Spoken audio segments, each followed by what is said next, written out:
Shalom. And I'm going to start off by giving all the praise, honor, and glory unto Yahweh, Bahashem, Yahweh Shai, Bahashem, Wachach Chodesh. Double honors to my teachers, the head apostles, and elders, a great millstone. And salutations to you, Akim, that's out there listening. Wishing for this word with truth and sincerity. And your few Akwath as well, that's listening with sincerity. Alright, today, I'm just coming back at you guys through the spirit and power of Yahweh, Bahashem, Yahweh Shai. And in this lesson, I'm just going to touch on who it's referring to in Revelation 14 and verse 4, where it speaks about how that these were virgins, right? They were not defiled with women, okay? That's what we're going to touch on in this lesson here. So I'm going to jump straight into it and start with verse 1. Well, the point is at verse 4 and to 5, right? So this is Revelation 14 and verse 1. It says, "And I looked, and lo, a lamb stood on Mount Zion, and with him 144,000, having his father's name written in their foreheads." Okay, who's that? Who are those 144,000? That's none other than the governing body, all right, of the kingdom to come. Or may I say of the kingdom of heaven, all right, with the head governor, the head ruler being Yahweh Shai. Okay, that's the 144,000, man. Okay, which the 144,000 are men. Okay, the 144,000 are men. All right, just like it tells you in Revelation 21, and I think like what verse 4 or so. You know what? Let's get that real quick. Okay, let's get that real quick. This is Revelation 21, in verse 3. It says, "And I heard a great voice out of heaven, saying, Behold, the tabernacle of the Most High is with men, and he will dwell with them, and they shall be his people, and the Most High himself shall be with them, and he shall be their power." You see, the tabernacle of the Most High is with men. All right, so the Most High is dealing with men. It tells you that in Ezekiel, how that the flock of his pasture are men. So, like we read in Revelation 14 and verse 1, that 144,000, all right, are men. Okay, that's gonna basically be joint rulers with Yahweh Shai, man, as it tells you in Romans 8 and 16, right on down. Okay, which those men are the prophets, all right, that's out there, okay, pushing for this word, man, with truth and sincerity. All right, in Abarataza, we endure to the end. Hey, we're gonna be most likely part of that number. All right. Matter of fact, he even tells you. Let's get one more precept to back up how that I said that 144,000 is the men or the prophets of the Lord, right? Let's get this in 2nd Esdras. I think it's 2nd Esdras 1. Because the Lord said he's going to give the prophets for leaders of the nation of Israel. Okay? Let's get that. Salakia. This is 2nd Esdras 1. Alright? In verse 38, it says, "And now, brother, behold what glory, and see the people that come from the east, unto whom I will give for leaders Abraham, Isaac, Jacob, Hosea, Amos, Micah, Joel, Abdias, Jonas, Nahum, and Habakkuk, Sophonius, Agus, Zachary, Malachi, which is called also the angel of the Lord." In other words, all these different men that I just said their names, those were prophets. All right, prophets of the Lord, man. And as the verse 39 tells you, what, that's who the Lord is gonna give for leaders for the people that's coming from the east, man. Okay, the nation of Israel, for the nation of Israel. All right, those are the leaders, the different prophets, which like Amos has a book, right? Joel has a book. Abdias has a book. Okay. Sophonius has a book. These are different prophets that the Lord, all right, is basically, he has raised up in these last days, to do the same thing that they were doing before, man. And those are going to be the leaders in the kingdom to come. All right. Once again, with Yahweh Shai being at the head, man. So when we read, about the 144, it's none other than the prophets, the men of the Lord that's pushing forth this word, man. Because that's who the Lord is going to give for leaders for the nation of Israel. All right. So verse 2. Back to Revelation 14 and verse 2, it says, "And I heard a voice from heaven as the voice of many waters, and as the voice of a great thunder. And I heard the voice of harping with their harps, and they sung, as it were, a new song before the throne, and before the four beasts, and the elders, and no man could learn that song but the 144,000 which were redeemed from the earth. And what's that song, man? None other than this word that we're currently preaching unto the nation of Israel, man. All right, that's that song. That's that new song that's being sung, which only the 144,000 know how to sing that song. Only them, they know how to teach it. All right. Which when our people hear this, hey, does it not tell you in Ezekiel how that they come unto to the matter of fact, let's get it. I don't want to butcher it. They come unto thee as if it were a lovely song, because indeed this word is a song, man. Right? Hey, within the Bible, hey, you have a book of Psalms, man. It's right. Right? You have a book, the book of Psalms, which there are songs, man. Songs that contain, heavenly knowledge, man. All right. Which, men back then, they sung those songs before the Lord. All right. And if it's in your spirit, when you read the Psalms, you want to sing it, hey, you know what I mean? You could do that, right? Because they are songs, right? So this is Ezekiel 33 and let's start at verse 31. And it reads, and they come unto thee as the people cometh, and they sit before thee as my people, and they hear thy words, but they will not do them. That's referring to the nation of Israel, right? They come unto us, they hear the words, but what? They don't put the words in practice, all right? They're quick to do lip service, as it tells you in Isaiah 29, right? In verse, I think, 13 or 12, right? Matter of fact, let's get it real quick, man, for the sake of edification. This is Isaiah 29, in verse 13. It says, wherefore the Lord said, for as much as this people draw near me with their mouth and with their lips, they do honor me, but have removed their heart far from me, and their fear towards me is taught by the precepts of men. You see, by the precept of men. All right, so they're quick to do lip service. They're quick to say, yo, yeah, the Most High bless. Yeah, I love what you're doing, right? Give all these flattery words, but yet, in their mind, they're still going after their covetousness. They're still going after their lust. Okay, the Most High is far from their thoughts. Okay, the only thing that they're thinking about is lining up the next blunt, or this bitch that they're about to link, or whatever. Or that they need to get to the bag, whatever that Jake, in their polluted mind, they think whenever they come up to the men of the Lord, right? Because there are people that love doing lip service, man. They love to hear the words for a quick second, then afterwards, it's too much for me. It's too hot, man. I'm not willing to change my life. Yo, this bag is waiting for me. I ain't about that, man. But hey, I love what you're doing, though. Yo, keep doing your thing, man. Then they go on about their day, man. The word went from one ear out the other. Okay, because ultimately this word is not meant for all the nation of Israel, because only a remnant, only an elect, a chosen few is going to understand this word in these last days. All right, so back to Ezekiel 33. All right, in verse 31 again, it says, and they come unto thee as the people cometh, and they sit before thee as my people, and they hear thy words, but they will not do them. For with their mouth they shew much love, but their heart goeth after their covetousness. Yeah, like I said earlier, right? A perfect tie-in with like what we just read, Isaiah 29 and 13. Right? They do the lip service, but what? Their mind, their heart, their lab, okay? Because the word heart in the Hebrew is lab, which means mind. Their mind is going after their covetousness. They're going after their bellies, okay? Else, if we're not, then they'll be sticking around and, taking notes and shit,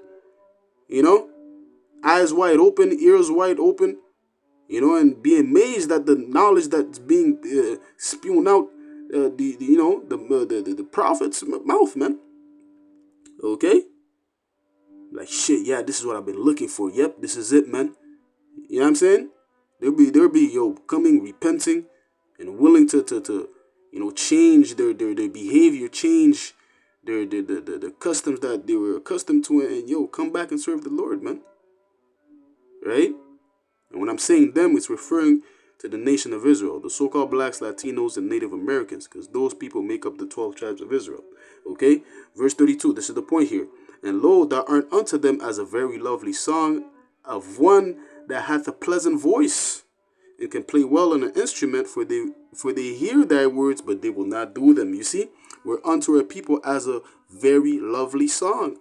All right, which we got that precept to tie it in with Revelation 14:3, how that, they sung that new song before the Lamb, right? And no man can learn that song but the 144,000, because indeed this word is a song, man. Matthew 11:17 speaks about how that we're piping unto the people and they're not dancing, because once again, tying it with that song, that music, all right? Because that's what this word is, which only the elect, all right, is gonna dance or vibe with the tune, man. Okay, and the 144 is only gonna be the ones that is gonna know how to play that song, how to know the lyrics. All right, you know what I'm saying? Yeah, that's how it is, man. Okay, but as for the rest of our people, like, what is this shit, man? Yo, this shit garbage. What? Yeah, because they don't understand, man. So back to Revelation 14 and verse 4 now, it says, these are they which did not, these are they which were not defiled with woman, for they are virgins. For these, it says, these are they which followed the Lamb whithersoever he goeth. These were redeemed from among men, being the first fruits unto Yahweh and unto the Lamb. And the Lamb referring to Yahweh Shai. But hey, it says that what?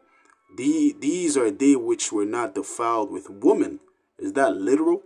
Okay, does that mean that the 144, all right, the prophets of the Lord, they have to be virgins, right? They didn't deal with no woman. They were eunuchs from birth. Is that what it means? No, man, it doesn't mean that, man. Okay, you're allowed to deal with women.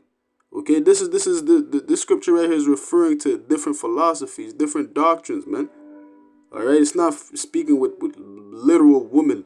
You see a woman, oh, nah, yeah, I can't deal with women. Nah, that would mean I'm not part of the 144. What? Come on, man. If we're not so, how come when Apostle Paul gave the advice, I think it's in the book of Corinthians, where he said, if any man burn, let them marry. Did he give that advice? Why would the Apostle Paul say that? Here it is. He's a prominent teacher, okay, a prominent, you may say, apostle, all right, that, of the Lord that was preaching the word, man. Why would he give such advice of how that if you're burning, meaning what, you have a desire to live with a woman, why would he say go and marry, go and actually deal with a woman? If this right here, we're referring to the 144 being virgins, right? Come on, man. Yo, you got to put the, the thinking caps on, man. All right? It doesn't mean you didn't deal with literal woman, man. Okay, hey, Peter had a wife.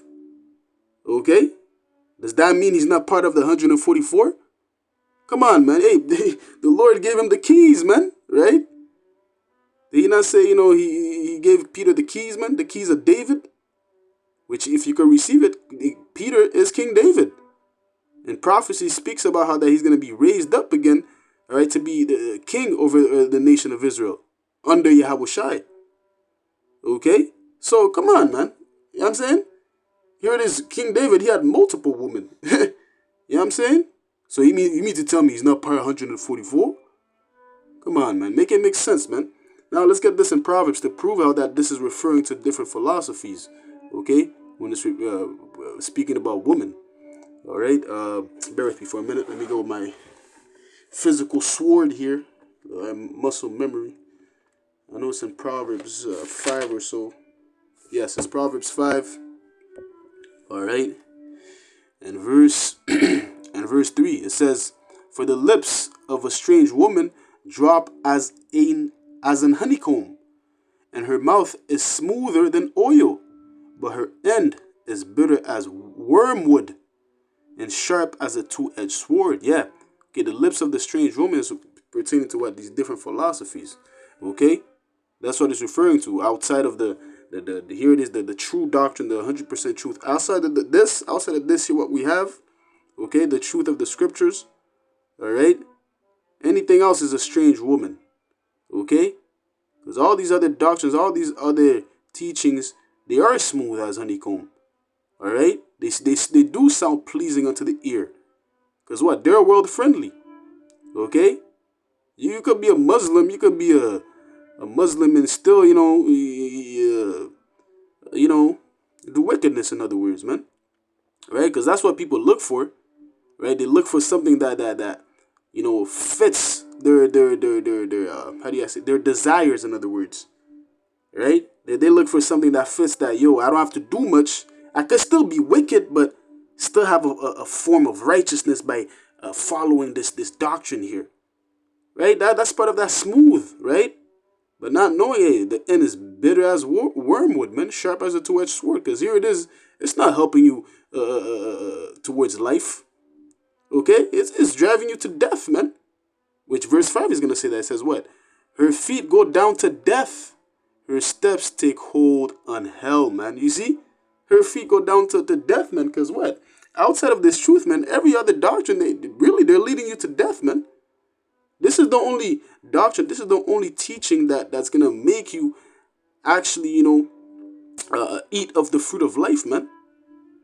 Which the book of Ecclesiasticus 19:19 speaks about how that the knowledge, the commandments, they're the doctrine of life. And if you do them, you're going to eat of the tree of immortality, man, the tree of life. But if you're not following the guidelines of the book and going after other things, a Muslim or Christianity or whatever, man, okay, you're spiritual now, you speak about the stars or whatever, all the different fucking bugged out doctrines, man. All those shits are going to make you go to death, man. Okay? Because at the end of the day, only this truth is going to stand when all hell breaks loose. Okay, all these other philosophies, they ain't going to help you. All these different gods calling Allah, Buddha, Jesus, they ain't going to help you. All right? Only this truth, only the true power of the universe, which is Yahweh Ba'ashim Yahushai, man. Okay? But the point being is that, hey, going back to the point of how these were virgins, they were not defiled with women, meaning what? We were not defiled with other philosophies, man. As soon as we came into this, man, hey, this was it for us, man. Okay? We didn't see anything else. Peter answered Yahushai, to whom shall we go? Which has the words of eternal life. We don't see anywhere else to go. That's why, once again, the elect are virgins, man. Because once they come into this, man, hey, there's no plan B, there's no plan C, there's no plan Z. There's only one plan. That plan is to what? Follow Yahushai, man. That's it. That's why these were virgins. They followed the Lamb whithersoever he went. You see? Matter of fact, we might have to get that Peter, where Peter said, to whom shall we go? We might have to get that because, hey, it ties in beautifully, man. Because it said they followed the Lamb whithersoever he went. Right? And who is the Lamb? Yahushai. That's why Peter said what he said. Right? Let's get that real quick.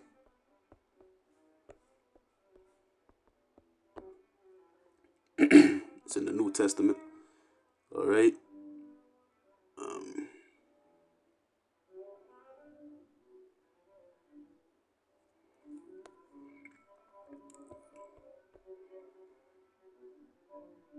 Yeah. This is John 6. All right. I'm just going to get to the point, man. In verse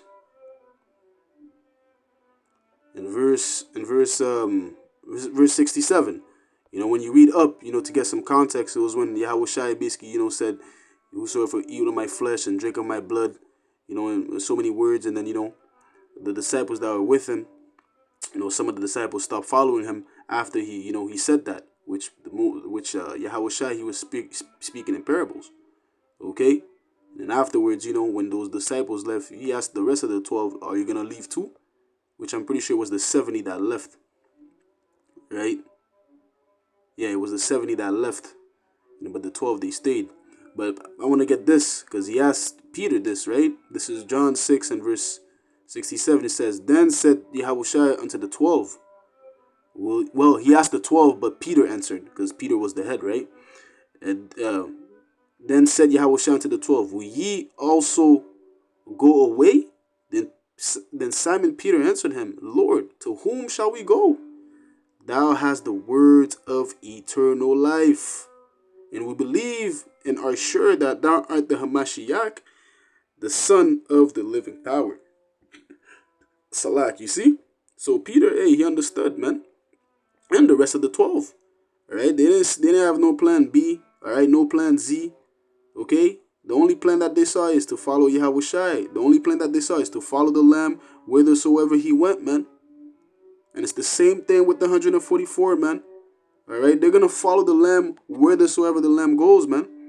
That's why Yahweh Shai stated what? My sheep hear my voice and they follow me. Point blank period, man. Okay? We're not gonna follow after any seducing doctrine. Oh, here it is. It sound. Fuck that, man. We don't want that shit, man. Okay? Hey, Apostle Paul said, "Don't be like children tossed to and fro with every wind of doctrine, man." We have no dealings with no other doctrines, man. The only thing you need to be dealing with is this truth, man. Okay? Which we have our teachers from the head apostles on down that's preaching the 100% truth. The truth that's 100%, man. Alright?